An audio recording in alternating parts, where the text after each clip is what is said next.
My sister, an airline pilot, called me. I need to ask you something strange. Is your husband home right now? Yes, I replied. He's sitting in the living room. Her voice dropped to a whisper. That can't be true, because I'm watching him with another woman right now. They just boarded my flight to Paris. Just then, I heard the door open behind me. I need to ask you something strange. Your husband? Is he home right now? My sister Kayla's voice crackled through the phone from the cockpit of United Flight 223. I was standing in our Chicago apartment kitchen, watching Ethan through the doorway as he sat reading his morning paper. Yes, I said slowly. He's sitting in the living room. The silence that followed felt wrong. Then Kayla whispered the words that shattered my entire world. That can't be true because I'm watching him with another woman right now. They just boarded my flight to Paris. Behind me, I heard footsteps. Ethan walked into the kitchen, coffee mug in hand, smiling at me with the same expression he'd worn every morning for 7 years. The coffee mug was the one I'd bought him for his 39th birthday.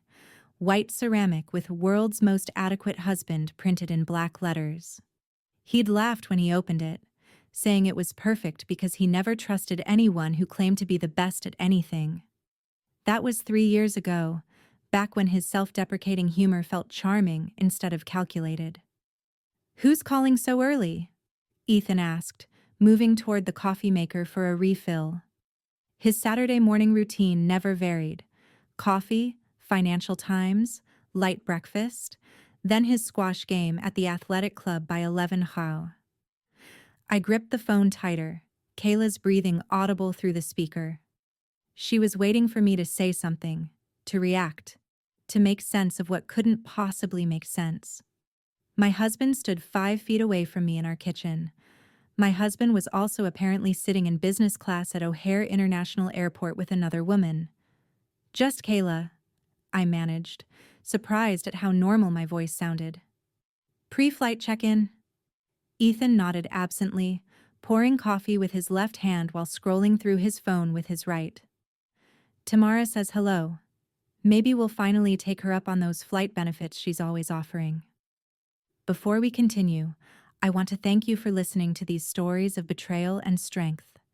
If you believe everyone deserves the truth in their relationships, please consider subscribing. It helps us reach others who might need these stories. Now, let's see how this deception unravels. The irony of his words made my stomach twist. I watched him move through our kitchen with the easy familiarity of someone who belonged there. 7 years of marriage had created these patterns, where we kept the sugar, how he liked his coffee, the way he always stood at the counter rather than sitting at the breakfast bar. Kayla, I'll call you back, I said quietly. Ava, wait. I need to tell you. Her voice carried the same urgency she'd had 3 years ago when she called about Dad's heart attack. That call had come on a Tuesday morning, too. I'd been standing in this same kitchen making breakfast when my world tilted off its axis. I'll call you back, I repeated and ended the call. Ethan glanced up from his phone. Everything all right? You look pale. Did I? I caught my reflection in the microwave door. Same auburn hair pulled back in a ponytail. Same green eyes my father had given me. Same face that had looked back at me every morning for 36 years. But Kayla's words had changed something fundamental. The kitchen felt different now, like when you notice a picture frame has been hanging crooked for months. Just tired, I said, reaching for my own coffee mug. My hands were steady. 20 years of working as a forensic accountant had taught me to maintain composure when discovering that nothing was what it seemed. CEOs had sat across from me, lying through their teeth about missing millions, while I nodded, took notes, and gathered evidence. You should go back to bed, Ethan suggested, his British accent wrapping around the words with familiar warmth. That accent had charmed me at a mutual friend's dinner party 8 years ago. He'd been explaining the difference between rugby and American football, gesturing wildly with a glass of wine, accidentally spilling it on my dress. His mortification had been endearing. Or had it been? Maybe I will, I said, studying his face. The same angular jaw, the same green eyes with gold flecks, the same small scar above his left eyebrow from a childhood bicycle accident. Every detail exactly as it should be. My phone buzzed. A text from Kayla. Look at this now. A photo appeared. Through an airplane window, I could see the interior of business class. There, in seat 3B, sat a man in a blue Tom Ford suit. The photo was taken from an angle, but the profile was unmistakable. The way he held his head, the curve of his jaw, the particular way he gestured while talking.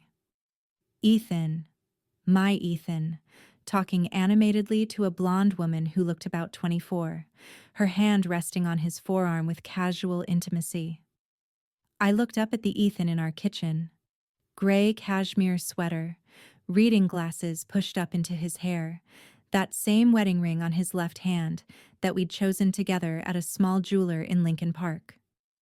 Actually, I said, my voice surprisingly steady, I think I'll make pancakes. Pancakes? He raised an eyebrow. On a Tuesday? What's the occasion? The occasion was that my sister was watching my husband on a plane while my husband stood in our kitchen. And one of these realities had to be false. But I couldn't say that. Not yet. Not until I understood what was happening. Can't a wife make pancakes for her husband without needing a reason? He smiled, that particular half smile that used to make my heart skip. Of course, though you know, I have squash at 11. Plenty of time, I said, pulling ingredients from the pantry, flour, eggs, milk. Simple things that made sense, unlike the photo on my phone showing my husband in two places at once. As I measured flour into a bowl, I thought about the small inconsistencies I'd dismissed over the past few months. The night he'd come home from a client dinner smelling like a perfume I didn't recognize. The weekend he'd gone to Denver for a conference that I later couldn't find any record of online. The way he'd been perfect lately. Too perfect. No forgotten anniversaries, no socks left on the bedroom floor, no irritating habits that had once driven me crazy but now seemed oddly absent. I love you, Ethan said suddenly, walking over to kiss my forehead. His lips were warm, familiar. I love you too, I replied automatically, the words hollow as the measuring cup in my hand. He returned to his newspaper, settling back into his morning routine. I watched him turn the pages with precise movements, each gesture exactly as I remembered, but memory, I was learning, could be manufactured. Reality could be edited. And somewhere between my kitchen and O'Hare Airport, my marriage had split into two versions. One of them was a lie. I picked up my phone and typed a message to Kayla. Don't let that plane take off. But even as I hit send, I knew it was too late. The engines were already running. The door was already closed, and whatever game was being played in my life had already begun. The sound of the apartment door closing echoed through the hallway as Ethan left for his squash game. I stood at the window, watching him exit our building, his gym bag slung over his shoulder, that confident stride unchanged after all these years. He turned left toward the athletic club, just as he did every Tuesday and Saturday. Normal, predictable, except nothing felt normal anymore. The moment he disappeared around the corner, I moved with purpose toward his home office. The mahogany desk we'd bought at an estate sale in Lake Geneva sat beneath his diplomas from Cambridge and Harvard Business School. Everything was meticulously organized, as always, but organization, I'd learned from years of forensic accounting, often masked the most elaborate deceptions. I opened my laptop and logged into our joint accounts, my fingers moving across the keyboard with the same precision I used when tracking embezzled funds for Fortune 500 companies. The credit card statements loaded slowly, each month revealing a pattern that made my chest tighten. There it was, a charge at the Seattle Four Seasons from March 15th through 18th. I remembered that weekend clearly. Ethan had supposedly driven to Wisconsin to help his mother reorganize her garage after his father's death. I'd offered to go with him, but he'd insisted I stay home and rest after a particularly grueling audit. The hotel charge was for 2 guests, room service for 2, spa treatments for 2. My hands trembled slightly as I scrolled further. The Waldorf Astoria in Miami, a weekend when he'd claimed to be at client dinners in the Loop. I'd been home with food poisoning, too sick to question why his client meetings required overnight stays at hotels 40 minutes from our apartment.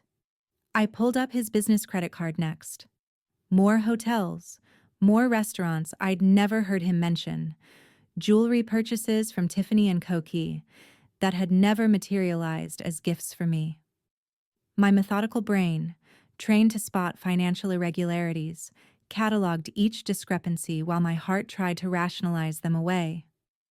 Maybe they were client gifts. Maybe the hotels were for visiting executives. Maybe there was an explanation that didn't involve my husband living an entirely separate life. My phone rang. Sophia Lee's name appeared on the screen. "I'm 15 minutes away," she said, without preamble. "And Ava, you need to prepare yourself. What I found? It's extensive." Sophia and I had been roommates at NYU, both studying accounting before our paths diverged. Mine toward forensic investigation, hers toward what she cryptically called private intelligence. Her divorce from Richard, the Wall Street trader who'd been sleeping with his 22-year-old assistant, had transformed her from corporate analyst to someone who specialized in what she called marital reconnaissance. While waiting for her, I continued my investigation. Our joint investment accounts showed regular activity, but when I dug deeper, I found withdrawals I didn't recognize. $5,000 here, $10,000 there, always just below the threshold that would trigger automatic alerts. The kind of systematic siphoning I'd seen in countless fraud cases, except this time, it was happening in my own accounts. The doorbell rang. Sophia stood there in her typical all-black ensemble, tablet clutched against her chest, her expression grim. She'd worn that same look when she discovered Richard's affair, when she'd had to tell me about my father's secret gambling debts after his death, when life demanded brutal honesty between friends. "Show me," I said, leading her to the dining room table. She opened her tablet, fingers flying across the screen with practiced efficiency. "The woman your sister saw him with is Madison Quinn, 25 years old, pharmaceutical sales representative for Cipher Industries." A photo appeared. Blonde, conventionally beautiful in that polished way that suggested expensive maintenance. She's been working the Chicago territory for 2 years. Her social media is mostly private, but I managed to access some tagged photos. The images that followed made my stomach plummet. Madison and Ethan at a restaurant I didn't recognize. Madison and Ethan at what looked like a hotel bar in Los Angeles. Madison and Ethan at a charity gala, the same night I'd been in Denver for a conference. "How long?" My voice sounded distant, like someone else was asking. "Based on the digital footprint, at least 3 months. But Ava, that's not the strangest part." Sophia pulled up another screen. "I accessed your building's security footage through a contact. Look at this." The video showed our apartment building's lobby from last Tuesday. There was Ethan, entering at 6:47 p.m., briefcase in hand. The timestamp matched when he'd arrived home from work. Everything looked normal until Sophia zoomed in. "Watch his shadow," she said. The shadow fell at the wrong angle, flickering slightly when he passed under the chandelier. Details that would be invisible to casual observation, but glaring to someone looking for deception. "This is deepfake technology," Sophia explained. "Someone has been inserting fabricated footage into your building's security system. This isn't amateur work. We're talking about sophisticated software that costs hundreds of thousands of dollars to implement properly. I stared at the screen, my mind struggling to process what this meant. Why would someone go to such lengths? That's what we need to figure out. But there's more. She pulled up another file. I spoke to a few of your neighbors discreetly. Mrs. Peterson from 20C mentioned something interesting. Mrs. Peterson, 77 years old, lived alone with her 2 Persian cats and spent most of her time watching the hallway through her peephole, the building's unofficial security system. She said she saw Ethan leaving with suitcases 3 months ago, the weekend you were at that conference in Denver. She remembered specifically because he helped her with her groceries on his way out, saying he was going away for a while. I remembered that weekend. The conference had been mandatory. 2 days of mind-numbing presentations about new SEC regulations. I'd come home Sunday evening to find Ethan cooking dinner, rosemary chicken, my favorite. He'd said he'd spent the weekend organizing his home office and catching up on sleep. The office had looked exactly the same. But I came home, and he was here, I said, the words feeling thick in my throat. Was he? Or was someone who looked exactly like him? The room tilted slightly. I gripped the edge of the table, my accountant's brain trying to create logical columns where none existed. That's insane. People don't just get replaced. No, Sophia agreed, her voice gentle but firm. They don't. Not without significant resources and planning. Ava, has Ethan been working on anything sensitive? Any deals or projects that might make him a target? I thought about his recent work. Mergers, acquisitions, the usual investment banking activities. Nothing that seemed worth this level of elaborate deception, unless there was something he hadn't told me about. Another secret to add to the growing pile. I need to see more footage, I said, my voice steadier now. Every entry and exit for the past 3 months, credit card receipts, phone records, everything. Sophia nodded, already typing. I'll get what I can, but Ava, you need to be careful. Whoever is doing this, whether it's Ethan or someone else, they've invested serious resources. This isn't a simple affair. This is something else entirely. Sophia left after giving me an encrypted phone to contact her, warning me to act normally until we understood the full scope of what was happening. I spent the rest of the afternoon in a state of suspended animation, cleaning things that didn't need cleaning, organizing files that were already organized, anything to keep my hands busy while my mind raced through possibilities that seemed increasingly insane. At 5:30, I heard Ethan's key in the lock, the man who might not be Ethan.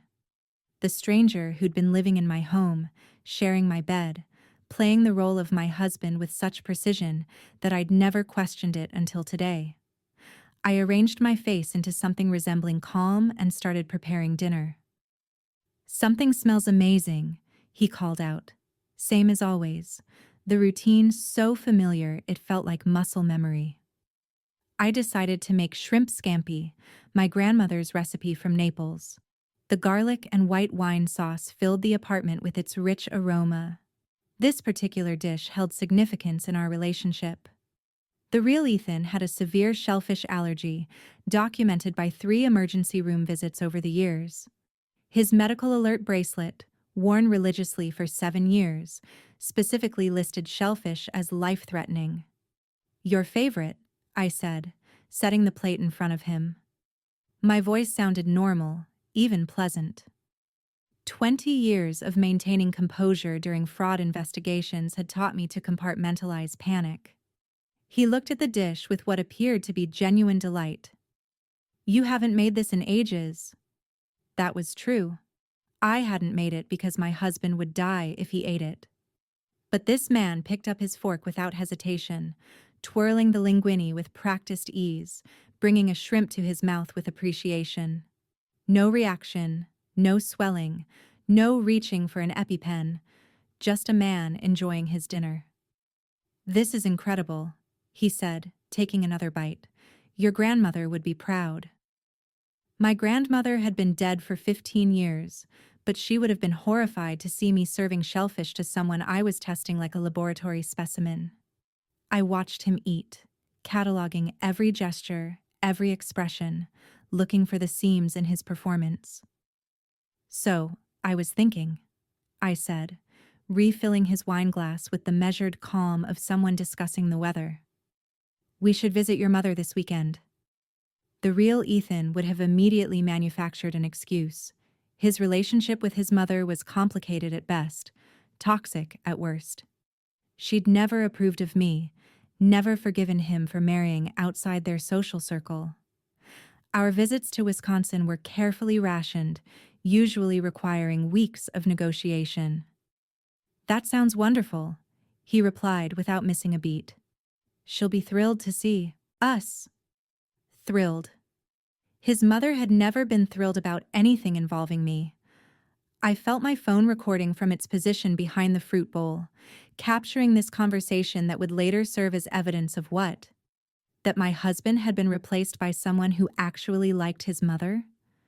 We could stay the whole weekend, I continued, pushing harder. Help her with that garden project she mentioned. Perfect. I'll call her after dinner to let her know.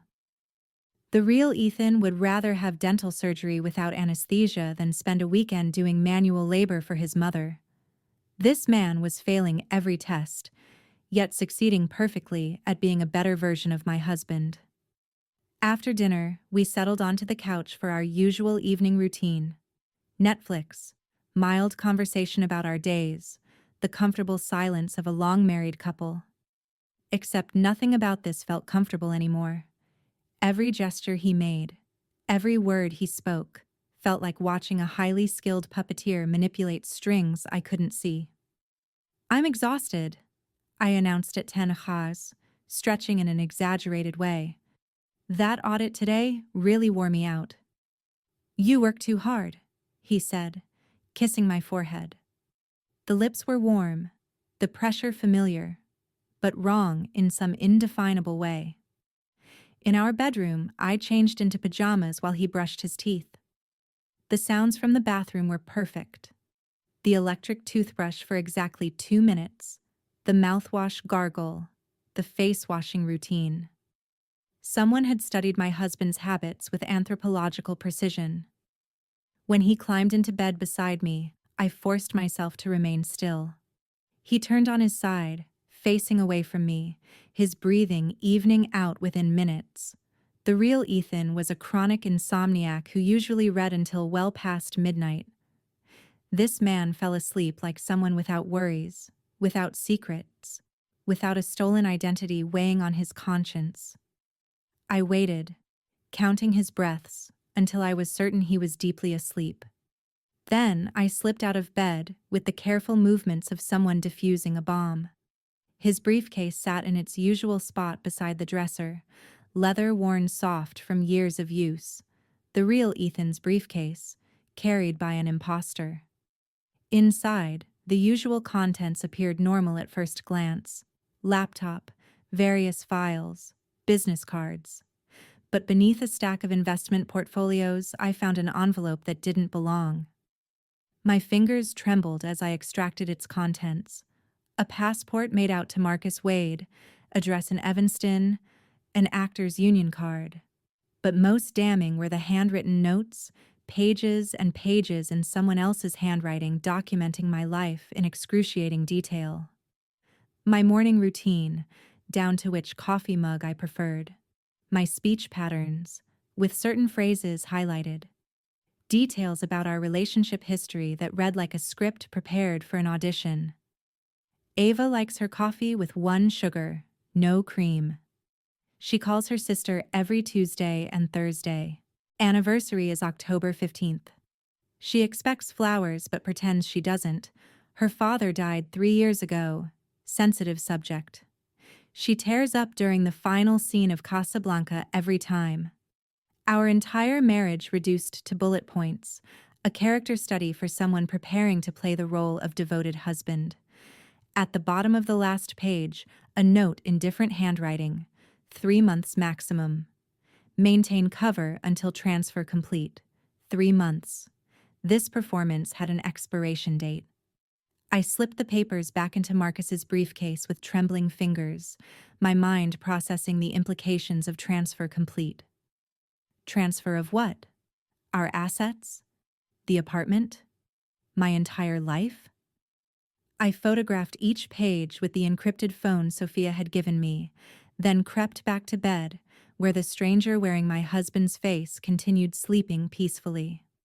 The next morning, Sunday, I watched Marcus perform his morning routine with newfound clarity. Every gesture was studied, every word carefully chosen. When he mentioned needing to go to the gym, I manufactured an urgent client crisis that required immediate attention at my office. He barely looked up from his tablet, waving goodbye with the distraction of someone whose mind was already elsewhere. My office building stood empty on Sunday morning, just security guards and the ghosts of financial crimes. I locked myself in my corner office overlooking Michigan Avenue and opened my laptop with the determination of someone about to perform surgery on their own life. The forensic accounting software I used to track corporate fraud would now dissect my personal finances. I started with our joint checking account. The past 3 months revealed a pattern so subtle I would have missed it without looking specifically for theft. Transfers of $9,999, just below the federal reporting threshold, moving to accounts I didn't recognize. The receiving banks were in the Caymans, notorious for their privacy laws and resistance to international investigation. Each transfer had been authorized with my husband's credentials during times when Marcus had been sitting across from me at dinner or sleeping beside me in bed. The real Ethan was somewhere else, systematically bleeding our accounts while his hired double kept me distracted with perfect impersonations of domestic bliss. I traced the money through 3 shell companies, each registered in different jurisdictions, each leading to another dead end. Lux Corp International in the Caymans, Meridian Holdings in Panama, Apex Investments in Cyprus. Corporate structures designed to launder money and hide assets from people exactly like me. The trail went cold at Swiss banks whose privacy laws were legendary. 15 years of savings, investments, and careful financial planning were vanishing into numbered accounts I could see but couldn't touch. The scope of the theft made me physically ill. $400,000 from our investment portfolio, $600,000 from the home equity line we'd never used, another $300,000 from various retirement accounts, all taken as loans that wouldn't trigger immediate alerts. $1.3 million methodically extracted, while I slept next to a stranger who'd memorized my coffee preferences. But the money was just the beginning. When I accessed my professional client database, I found something worse. Login records showed access from IP addresses I didn't recognize, downloads of sensitive financial data from 3 major corporate audits I'd conducted, information that, in the wrong hands, could facilitate insider trading worth tens of millions. I pulled up Madison Quinn's professional profile. Pharmaceutical sales representative seemed like a cover story now. Her LinkedIn showed connections to several hedge fund managers, the kind who operated in legal gray areas and weren't particular about where their information originated. Her travel history on social media aligned perfectly with suspicious trades in pharmaceutical stocks that had occurred just before major FDA announcements. They weren't just stealing from me, they were using my reputation, my access, my client relationships to commit federal crimes. Every unauthorized login, every stolen file, every suspicious trade would trace back to my credentials. If discovered, I wouldn't just lose money, I'd lose my license, my career, potentially my freedom. I needed help beyond what Sophia could provide. Grace Morgan answered on the 3rd ring, her voice rough with sleep. We'd been friends since she was an ambitious prosecutor and I was testifying as an expert witness in fraud cases. Her divorce from a judge who'd been taking bribes had ended her career at the DA's office, but sharpened her understanding of how the system failed women who discovered their husbands were criminals. Ava, it's 7 in the morning on Sunday. I need your help. Can you meet me at my office?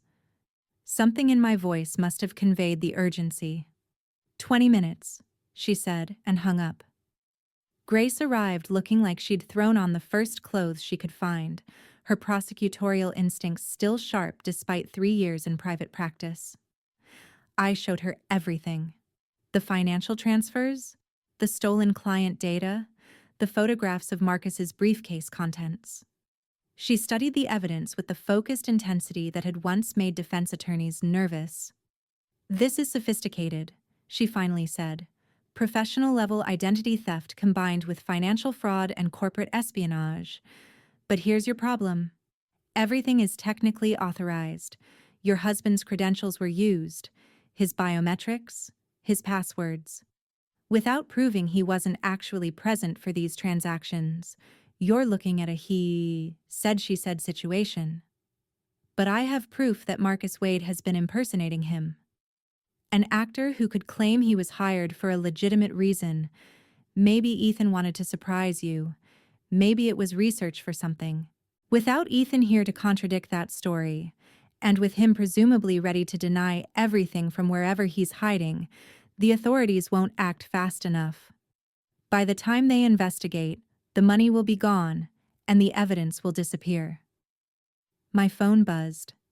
Not my regular phone, but the encrypted one Sophia had given me, which I'd left hidden in my desk drawer. The notification showed a new message on an app I didn't recognize. Grace leaned over as I opened it. A single text from an unknown number. "Check Ethan's old phone." I looked at Grace. "Who else knows about this?" "Someone who wants you to find something," she said. "This feels like breadcrumbs." We drove back to my apartment together. Marcus was still at the gym, his Sunday routine predictable as clockwork.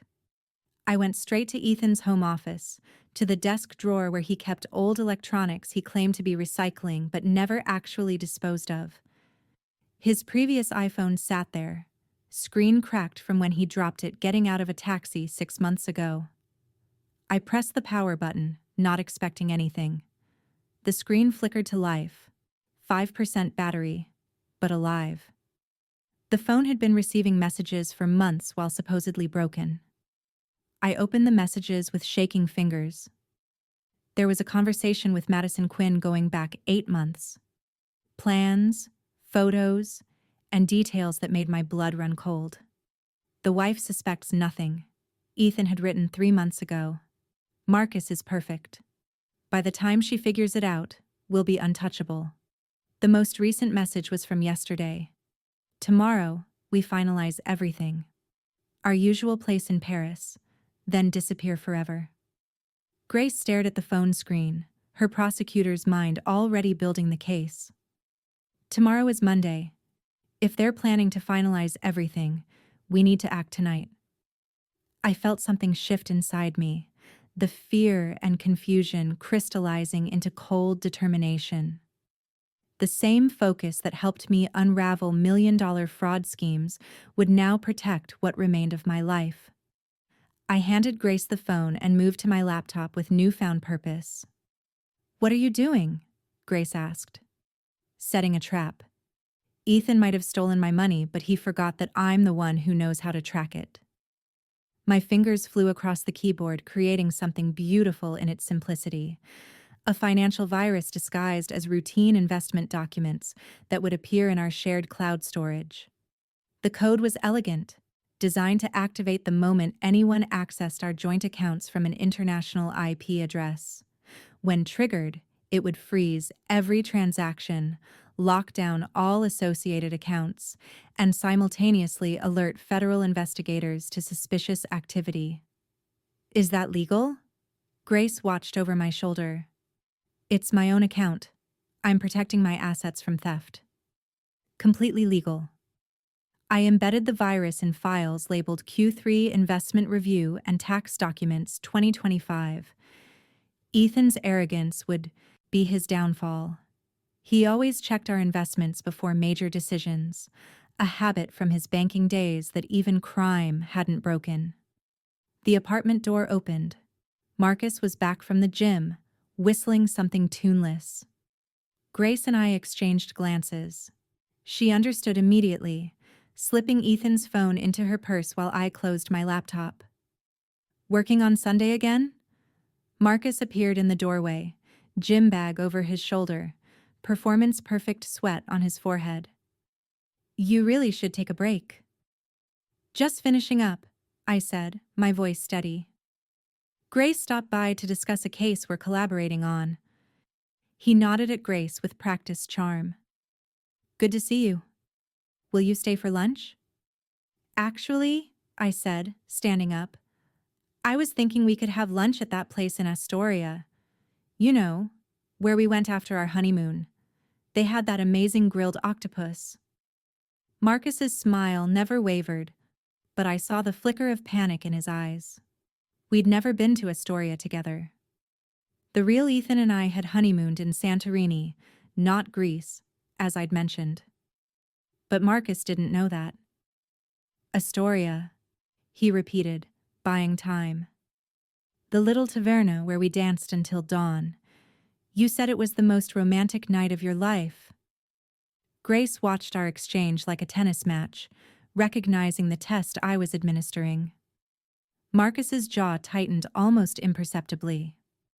Of course, he said finally, though I thought it was closed for renovations. A complete fabrication to cover his ignorance. The place I described didn't exist. I smiled warmly, playing the devoted wife while documenting another crack in his performance. You're probably right. Let's just order Thai food instead. The relief in his shoulders was visible. Grace excused herself, taking the evidence with her. As Marcus headed to shower, I made 3 phone calls that would light fires under Ethan's carefully constructed scheme. First, Robert Sullivan, CEO of Sullivan Industries and Ethan's biggest client. I kept my tone conversational, concerned, but not alarmed. Robert, I'm so sorry to bother you on Sunday, but I noticed some unusual activity in your company's investment portfolio while reviewing adjacent accounts. Nothing serious, probably just a clerical error, but you might want to have your team take a look. The seed of doubt planted, watered with just enough concern to trigger an internal audit that would discover discrepancies leading back to Ethan's unauthorized access. Second call, Jennifer Wu at Horizon Capital. Same approach, different angle. A mysterious transfer that didn't match their usual patterns. So strange, probably nothing, but worth checking. Third, David Morales at Apex Financial. By Monday morning, 3 major firms would be discovering security breaches that all traced back to credentials associated with Ethan Mercer. My phone rang as I ended the 3rd call. The caller ID showed my mother's assisted living facility in Indiana. My chest tightened. Sunday afternoon calls usually meant medical emergencies. Mrs. Chen, the voice belonged to Nancy, the facility director. Your mother is fine, but she's quite agitated. She insists someone is lying about your husband visiting her. I'll be right there. The drive to Indiana took 90 minutes, Marcus believing I was handling a crisis with my mother's medication. The facility sat nestled among trees that were just beginning to turn gold, a peaceful setting for lives in their final chapters. My mother's room overlooked the garden, photos covering every surface, her memories made tangible. Ava. She grabbed my hands the moment I walked in, her grip stronger than her 81 years should allow. That woman is lying. I told her Ethan was here last month, but she says there's no record. Nancy stood in the corner, looking apologetic. The visitor log shows no entry, but Mrs. Chen is adamant. My mother's dementia made her an unreliable witness in most situations, but she had moments of startling clarity, especially about recent events. Tell me about his visit, Mom. He came on a Thursday. I remember because it was pudding day. He asked about your father's life insurance, wanted to know if there were other policies besides the one you knew about. I told him about the Northwestern Mutual policy, the one your father never told you about. Ethan said he wanted to make sure you were protected. My blood turned to ice. There had been another policy, one I discovered only after Dad's death. $500,000 that had gone to pay for Mom's care. Few people knew about it. Did he ask about anything else? The safety deposit box. He wanted to know which bank, what was in it. I told him about your father's coin collection, the one he thought would be valuable someday. I kissed her forehead, promising to come back soon, and stepped into the hallway with Nancy. Check your security footage from last month. Every Thursday. Nancy pulled up the files on her tablet. We scrolled through weeks of footage, residents coming and going, families visiting, staff changes. Then there he was, August 15th, 2:47 p.m. Ethan walking through the front door, signing the visitor log, spending 43 minutes with my mother. But the log Nancy pulled up, the physical sign-in sheet, photographed and archived, showed no entry for Ethan. The page showed a gap, as if that line had been skipped entirely. He signed it, Nancy said, bewildered. I watched him sign it. Someone had digitally altered the archived image, removing his signature with surgical precision, but they hadn't thought to check the security footage. Ethan had been planning this for months, gathering information about every asset, every policy, every possible source of money. He'd even targeted my mother, mining her confused memories for financial details. I drove back from Indiana with the facility's security footage saved on my phone, another piece of evidence in the growing mountain of Ethan's deception. The Sunday evening traffic moved slowly, giving me time to process the calculated cruelty of visiting my mother. Extracting financial information from a woman whose mind drifted between decades, like a radio searching for signals. My phone buzzed with a message from Kayla. Her flight had landed at Charles de Gaulle 3 hours ago. The attached photos made my hands tighten on the steering wheel. Ethan and Madison at the airport currency exchange, his hand on the small of her back with casual intimacy. Another photo showed them getting into a taxi, Madison's head tilted toward his shoulder, both laughing at something on his phone. The timestamp showed 4:47 p.m. Paris time. The next photo stopped my breathing for a moment. They stood at the reception desk of the Hotel Lancaster on the Champs-Élysées, a place where rooms started at $800 per night. Madison wore a diamond bracelet I recognized, the one Ethan had supposedly bought for his mother's 69th birthday 6 months ago. Their body language spoke of practiced comfort, the kind that develops over years, not months. The way she adjusted his collar, the way he guided her through the lobby with proprietary confidence. This wasn't a recent affair. This was a relationship that might have predated our entire marriage. I pulled into our building's garage at 8:30 to find Marcus pacing near the elevator, his phone pressed to his ear.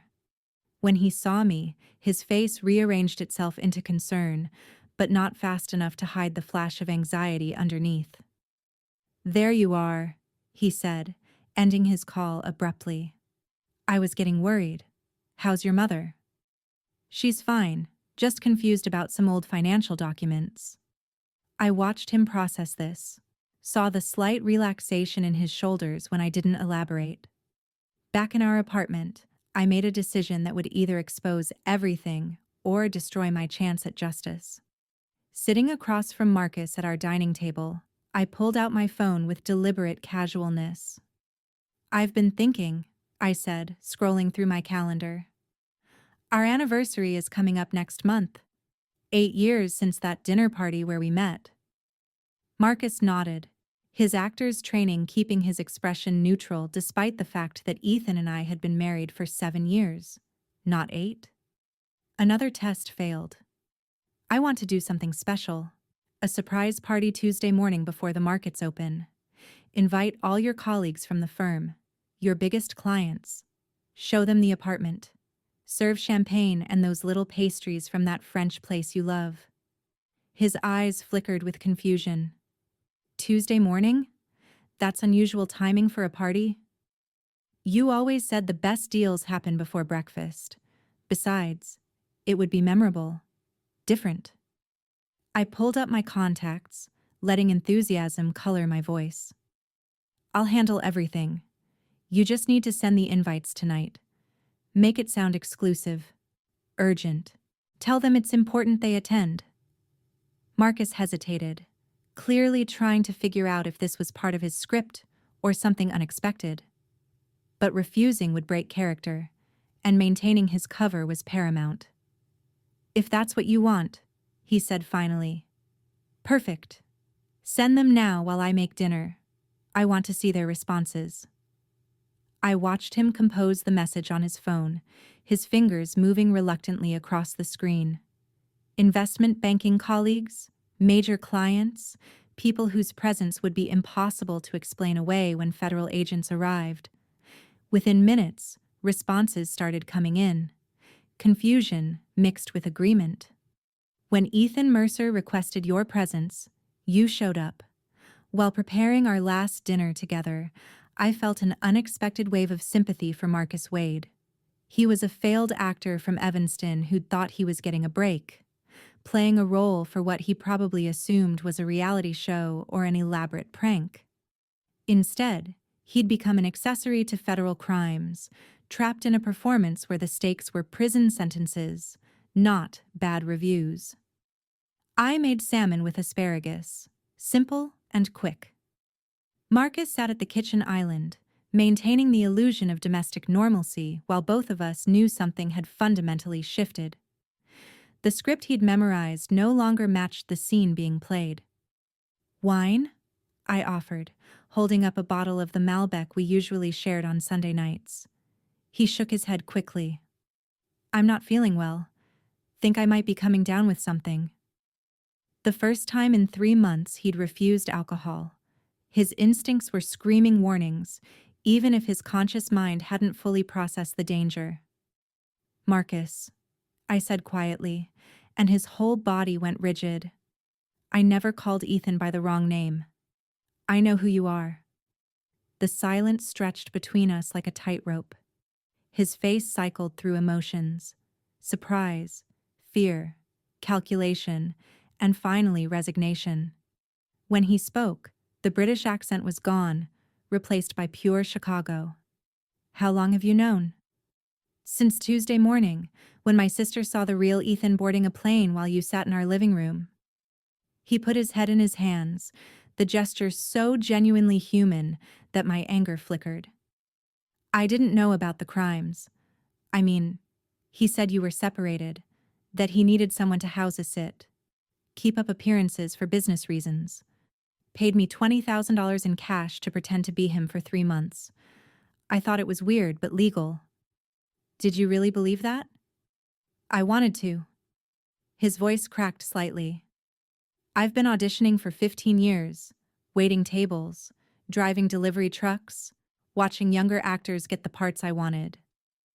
Then this guy shows up, offers me more money than I've ever seen to play a role. I didn't ask questions because I couldn't afford to. My phone buzzed with a text from Grace. FBI moving tomorrow morning. Everything in place. I looked at Marcus, this stranger, who'd slept in my bed, eaten at my table, participated in a deception that had destroyed my life. But sitting across from him now, seeing the defeat in his shoulders, I recognized another victim of Ethan's manipulation. Tomorrow morning, federal agents are going to arrive. The people you invited will be here to witness it. You can either be arrested as a co-conspirator or cooperate as a witness. Witness, he said immediately. God witness. I have documents, recordings. He made me keep everything in case you got suspicious. Said it was insurance. Marcus spent the night on our couch after showing me a storage unit key where he'd kept everything. Contracts, recordings of phone calls with Ethan, detailed instructions for maintaining the deception. We barely slept, both of us waiting for the dawn that would end this elaborate performance. At 5:47 a.m., my phone rang. "They got them," Kayla said, her voice carrying exhaustion and satisfaction in equal measure. French police arrested them at Charles de Gaulle. They were trying to board a connecting flight to Switzerland. I put her on speaker so Marcus could hear. He sat up on the couch, the blanket I'd given him pulled around his waist, looking like a man about to hear his own verdict. "The arrest was dramatic," Kayla continued. "They were in the premium lounge when police arrived. Madison started crying, claiming she didn't know anything about any crimes. But Ethan, his composure finally cracked. He tried to run. They tackled him right there in front of everyone. Someone filmed it. It's already on European news channels." Marcus closed his eyes, perhaps realizing how close he'd come to being in those handcuffs himself. I walked to the kitchen and began making coffee, my hands steady despite the adrenaline coursing through my system. The apartment would soon fill with witnesses to the culmination of Ethan's deception. By 7:30 a.m., the first guests began arriving. Robert Sullivan from Sullivan Industries, looking confused but curious. Jennifer Wu from Horizon Capital, dressed impeccably despite the unusual hour. David Morales, several junior partners from Ethan's firm, clients whose portfolios represented billions in managed assets. They clustered in our living room, accepting coffee and making awkward small talk about the mysterious urgency of the invitation. "This better be worth it, Ethan," Robert said to Marcus, who stood frozen by the window. "I canceled a breakfast meeting with the Soul team." Marcus looked at me, panic evident in his eyes. The script hadn't prepared him for this.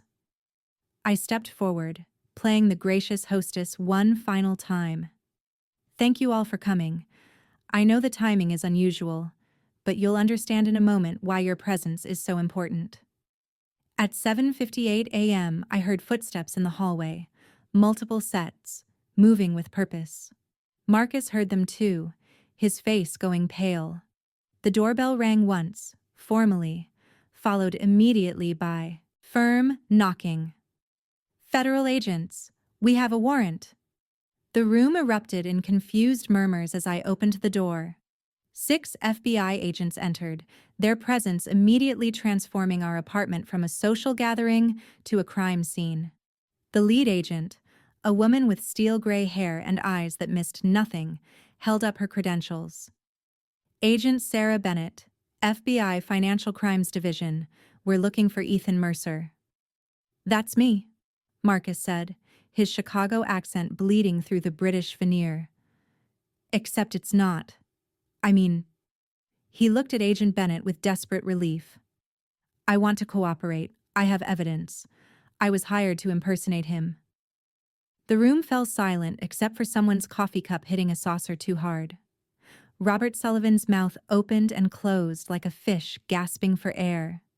Jennifer Wu pulled out her phone, probably calculating her firm's exposure to whatever was unfolding. "Mr. Wade," Agent Bennett said, clearly already knowing his real name. "You're under arrest for conspiracy to commit fraud, identity theft, and money laundering."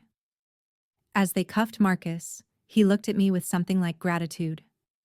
"The storage unit on Sheridan Road," he said quickly. "Unit 447. Everything's there." While agents read Marcus his rights, my laptop chimed with a notification I'd been expecting. The financial virus had activated. On my screen, I watched in real time as accounts across the Caymans, Switzerland, and Cyprus froze simultaneously. $47 million in stolen funds locked in digital amber. Transaction records automatically forwarded to federal prosecutors, the IRS, the SEC. Every agency that Ethan thought he had evaded now had a complete record of his crimes. "Mrs. Mercer," Agent Bennett approached me while her team secured Marcus. "We'll need you to come with us for a formal statement." "Of course. But first, these people deserve to know why they're here." I picked up my phone, finding the recording of Kayla's call from Tuesday morning. Her voice filled the room, clear and professional. I need to ask you something strange. Your husband? Is he home right now? The recording played through those first moments of discovery. The gathered executives listened with growing comprehension, understanding dawning on their faces. They weren't here for an anniversary party. They were witnesses to the unraveling of a massive fraud that could have destroyed their companies. Your husband, Agent Bennett addressed the room while her team worked, has been stealing corporate secrets and facilitating insider trading using information obtained through his wife's forensic accounting work. The man you've been meeting with for the past 3 months was Mr. Wade, hired to maintain the illusion while the real Ethan Mercer attempted to flee with stolen assets. David Morales sank into our couch, calculating his firm's exposure. Jennifer Wu was already on the phone with her legal team, but Robert Sullivan walked over to me, his expression shifting from shock to something like admiration. You figured it out. You set this up. I nodded, suddenly exhausted. He counted on me not noticing, or not being able to prove it if I did. The audit irregularities you mentioned Sunday were real. Your systems were compromised, but now the FBI has everything they need to trace exactly what was taken and how. Agent Bennett's phone buzzed. She answered, listened, then looked at me. French authorities confirmed they have Ethan Mercer and Madison Quinn in custody. They'll be extradited to face charges here. The apartment that had been our home, our sanctuary, was now a crime scene. Agents photographed everything, collected evidence, treated our life together as exhibits in a federal case. The assembled witnesses gradually left, each stopping to offer awkward condolences or confused gratitude. As the last agent prepared to leave, Agent Bennett handed me a card. We'll need you to testify. Your forensic work, the virus you created to track the money, it's the foundation of our case. I'll be there, I said, meaning it. The apartment fell silent. I stood in our kitchen, surrounded by the remnants of Marcus's last performance. His coffee cup still on the counter, the blanket he'd used on the couch, the notes he'd hidden throughout the apartment to remember his lines, props in a play that had finally ended. My phone buzzed with a news alert. Video from Charles de Gaulle, shaky but clear. Ethan in handcuffs, his perfect composure shattered, being led through the airport while travelers stopped to stare. Madison beside him, designer makeup streaked with tears, her Parisian dream ending in French police custody. I watched the video one more time before closing my laptop. Ethan's arrest, playing out in grainy airport footage, had somehow become the most watched clip on financial news channels. The timestamp in the corner read 6 months ago, but it felt like a lifetime had passed since that Tuesday morning when my world split in two. The apartment stood empty around me now. Our furniture sold or donated, walls bearing pale rectangles where artwork once hung. The movers had taken the last boxes yesterday, leaving only the echoes of a marriage that had been more performance than partnership.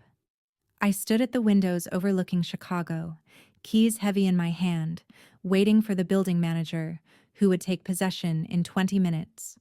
The divorce proceedings had moved with unusual speed once federal prosecutors presented their case. Ethan's attorney, working from a French detention center while fighting extradition, had little leverage against evidence of fraud, identity theft, and conspiracy. The judge, a woman who'd seen enough financial crimes to recognize predatory behavior, had been particularly unsympathetic to a husband who had hired an actor to replace himself while liquidating marital assets. The settlement left me with more than I'd expected. The apartment sale proceeds, recovered funds from the frozen accounts, and damages that Ethan's insurance company paid rather than face a public trial. Money couldn't buy back 3 months of sleeping next to a stranger or 7 years with a man capable of such deception, but it could buy freedom to rebuild. My phone rang, showing a client appointment reminder.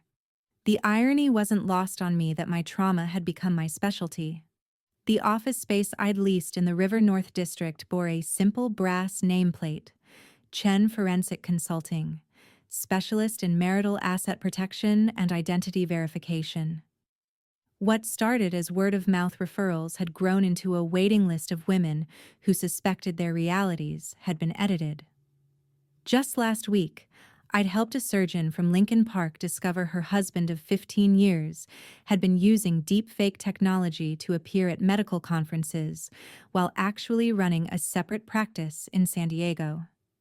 The week before, a Broadway producer learned her spouse had hired 3 different lookalikes to maintain alibis across multiple cities. Each case felt like excavating layers of deception with the same tools that had saved my own life. The building manager arrived, accepting the keys with professional detachment. As I rode the elevator down for the last time, my phone buzzed with a text from Kayla. "Giovanni's at 7. My treat." Giovanni's hadn't changed in 40 years, still serving the same red sauce recipes our grandmother had declared the only acceptable Italian food outside of Naples. The vinyl booths remained patched with duct tape, the checkered tablecloths bore decades of wine stains, and the owner's son still couldn't pronounce bruschetta correctly, despite being third-generation Italian-American. Kayla waited at our usual corner booth, a bottle of Chianti already open. She stood when she saw me, pulling me into a hug that lasted longer than necessary. We'd grown closer through this ordeal, the shared trauma creating a bond that went beyond sisterhood. "You did it," she said, pouring wine into glasses that looked like they'd survived both world wars. "The apartment's really gone. Handed over the keys 20 minutes ago." I took a sip, the cheap wine tasting like childhood Sunday dinners. "Feels strange. 7 years erased in an afternoon." "Not erased. Transformed." Kayla raised her glass. "To the woman who figured out her husband was in 2 places at once and brought down an international fraud ring." "To the pilot who made the phone call that saved my life," I countered. We drank, the ritual of it more important than the wine. Kayla had carried guilt about that morning for months, convinced she'd destroyed my marriage with one phone call. I tried explaining that she'd revealed the destruction, not caused it, but survivor's guilt doesn't respond well to logic. "I have something for you," she said, pulling an envelope from her purse. "It arrived at my building yesterday, addressed, 'To you, care of me.'" The return address showed Columbus, Ohio, Marcus Wade's handwriting careful and precise. I opened it slowly, not sure I wanted to hear from the man who'd lived my life for 3 months. "Dear Ava, I wanted to reach out now that the legal proceedings are finished. First, thank you for not pressing additional charges. The FBI had enough without your testimony to give me probation and community service instead of prison time. I'm teaching acting classes at a community college here, finally using my skills for something honest. I tell my students about those 3 months, about how the best performance of my life was also the worst thing I'd ever done. Some roles, I tell them, aren't worth playing, no matter how much they pay. I think about you sometimes, wondering how someone recovers from what Ethan did. Then I read about your new firm, about the women you're helping, and I understand that you've turned poison into medicine. That's a kind of strength I didn't know existed.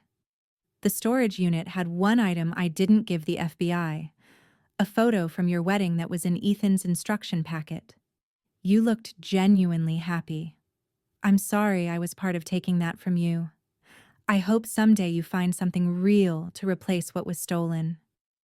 With sincere regret and genuine admiration, Marcus Wade folded inside the letter was the photograph. Ethan and me cutting our wedding cake, both of us laughing at something off camera. I studied my younger self, trying to remember what had been funny enough to cause such genuine joy. The memory wouldn't come. "He seems genuinely sorry," Kayla observed, reading over my shoulder. "He was a victim too, in his way. Ethan destroyed multiple lives chasing money that's now frozen in federal custody. I tucked the photo back in the envelope. Marcus had the misfortune of being desperate enough to take the role.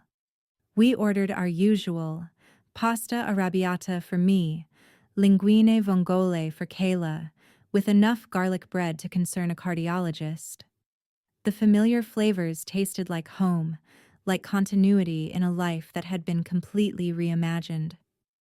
"What's next?" Kayla asked, spinning pasta with practiced ease. "Rebecca Harrison tomorrow, CEO of a tech startup. She thinks her husband might be using AI to fake business trips. Then Thursday, the Whitman case. I meant for you, not your work." I considered the question, letting it sit between us like another dinner guest. 6 months ago, I'd thought my future was mapped out in comfortable predictability. Now, at 36, I was single, successful in a field I'd invented, and completely uncertain about everything except my next client appointment. "I don't know," I admitted, surprising myself with the honesty. And that's oddly liberating. If this story of calculated revenge kept you hooked until the very end, hit that like button right now. My favorite part was when Ava served Ethan his favorite shrimp scampi, knowing he was deathly allergic and watching the imposter eat it without a single reaction. What was your most jaw-dropping moment? Drop it in the comments below.